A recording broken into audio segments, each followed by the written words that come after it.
Top 5 best Big 12 players in the NFL draft right here at the NFL Combine, but also both. But here is where they are. Craig was mentioning all the guys that were there at the Combine. These are the top 5 guys who are, in my opinion, there. Most of the ranking systems there kind of have these guys. And I almost left one out, thanks to Emery Winter for catching one of them just in my process. He came in, he goes, Paul, I don't want to, tell you what to do, but you skipped a guy, and it was a pretty big one, and I'll tell you when we get there. Number 5, Siaki Ika, rated in the top 40 prospects by most services. Is he really? Yes. And we'll see what his I'm curious to see what all his times were today. I saw the video of him running the 3-cone drill. It was pretty impressive. And again, that doesn't mean much, but what they do like about him, over 2 years of tape, and this one probably not as much withstanding, is not only is he a run stuffer, but he can move and get into the backfield and get after the quarterback a little bit. He's got some good lateral movement. And again, he really needs to be fast for about, not 40 yards, for about 6 yards. And he's surprisingly nimble when it comes to that. He had a really slow 40, I think, like a 5.4 or something like that. So, I mean, it's kind of goes back to when is he going to have to run 40 yards, So I don't know how much that matters. To come off the field. Right. But, he did have, I think it was like a 5.4 in the 40. I just happened to catch that in passing. This is off topic, but y'all see what Nolan Smith from Georgia ran? 4.39. Whew, buddy. I mean, he's got I think it's official 4.44. Byron Young from Tennessee had a 4.48. Robert Beal of Georgia had a 4.53. So, you talk about the SEC and all that stuff. I mean, just the level of athlete. I mean, the top 3 times are going to be faster than some skill guys from just the edge rusher and defensive end position. It's freaky. But, yeah, I mean, Ika, his appeal is not as an edge guy. Obviously, it's as a nose tackle, and those don't grow on trees. So he's wavered, I think, or like the spots I've seen him in it's kind of depended on the timing.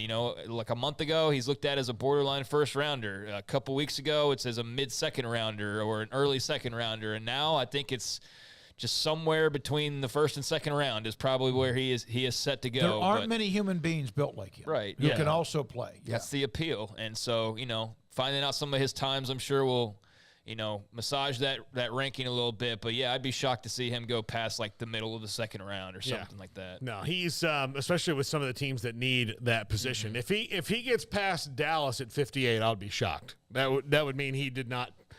All this went poorly for him, which I just don't see happening. He would have to, I would think, have had not so good interviews and not very good times and things like that, because he's been pretty much positioned in the same spot. So yeah, that's all about the interview process, the background check, and just doing your job on the field. Yeah.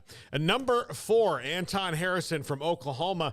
This is another one. And look, I don't want to make this too slanted towards the Cowboys, but when Mickey earlier was talking about a guy who can play tackle and guard, I think that Anton Harrison's who you're talking about. Top 35 prospect, someone who the Cowboys at 26, or if they traded back to 29, 30, 31 in there with someone, this is someone who kind of fits that to me, of them drafting somebody who can play guard, a young guy.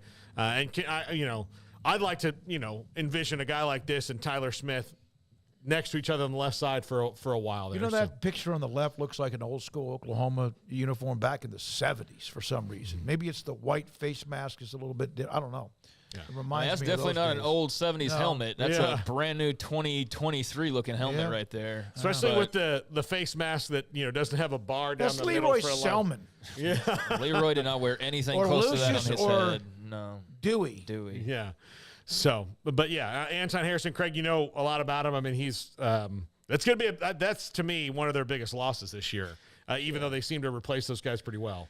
Yeah, I mean, there's I guess a segment of people that think that just the transfer portal is magically going to cure everything, and I'm very curious to see, how much a team can flip over their roster through the transfer portal in just a year's time. Like, I know you can do it, you can flip it over, but like how effective can it be? And you can't replace everything. I mean, they did obviously get the big O lineman from Stanford through the transfer portal, and there's been others as well. But yeah, Anton Harrison was one of their better players, and is a guy who is very much looked at as going as a high pick. So.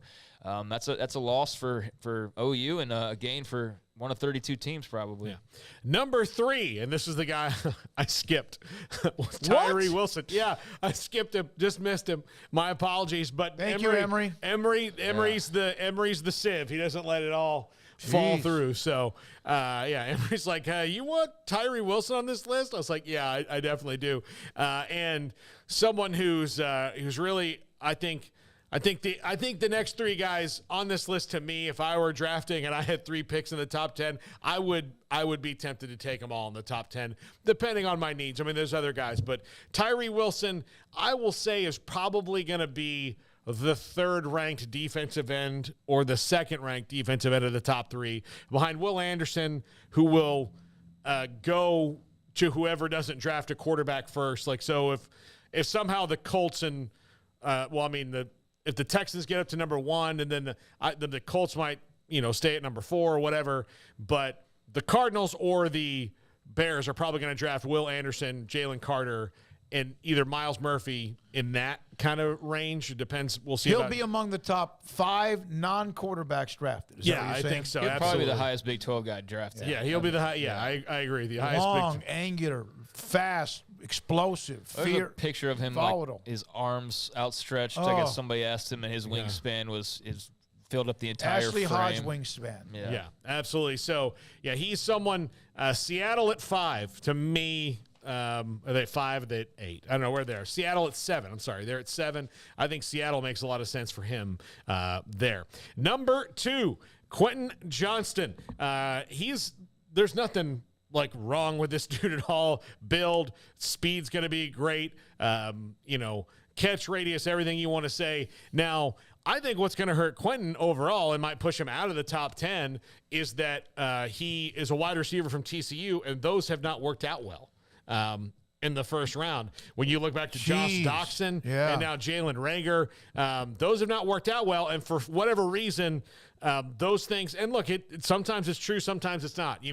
Everybody was mad at Jeff Tedford quarterbacks until Aaron Rodgers came along. Baylor wide receivers. Those kind of things all kind of stick out. But I just, the way that he played this past year, I mean, far and above. Like, Reagor was a nice gadget player, and Doxson was good, but he was just so much better than both of them. I think you have to look at him in a different light. The only thing, and I'm not an X's and O's, like talent evaluator, but at times I wonder if he's got, you hear about the flexibility, like the quick hips and things like that against NFL defensive backs. He's got the size, he's got the speed, he's got the hands. You wonder about, everything's going to be more compressed. His size would help offset that, but I had somebody say that to me about him. Obviously, I think he's going to be a first-round pick. It's just a matter of when. Yeah. I mean, I don't have much to add. To me, he's very clearly one of the top receivers in this draft. I mean, it goes really without saying. And, talented dude. I don't know how he's going to land in the draft, but very talented player. Happy for him, man. Yeah. And number 1, Bijan Robinson at Texas. The only reason that Bijan would not be is the history of his position is not going to be a top 10 pick is because of that. Outside of that, if you want to talk about the best overall football players in this draft, I don't have time for you if you think that he's not one of them. I mean, he is absolutely one of the best overall football players in this draft. Now, when you draft players in the first round, you're drafting guys who are going to play for you through 2 contracts. I think occasionally someone comes along at the running back position that says, look, if you can get him through 5 years and he give you 5 good years, I think the Cowboys made the right decision with Zeke. The last couple years have been rough, but they got him to the 2nd contract, and he was still really good until the end of that. I think if you can get that out of Bijan, a guy like Bijan Robinson, especially a team that's not too far away, I think it would be a huge boon. But I don't think anybody in the top 10 is going to, maybe even 15, is going to take that chance on Bijan because of the whole running back thing, which then brings into, like, the Cowboys at 26. The Bills at 27, who have had no real running game to speak about. And if this guy falls to 27 and is not in Buffalo, they have lost their ever-loving minds because he would fit perfectly into that offense there. So, well, he's really good. I mean, you never know. Some positions drop, and the running back is kind of hot and cold. He's a phenomenal player. You're not going to have to worry about him, and he seems to have all of what you would need: vision, speed, balance, all of the things you would want in a running back.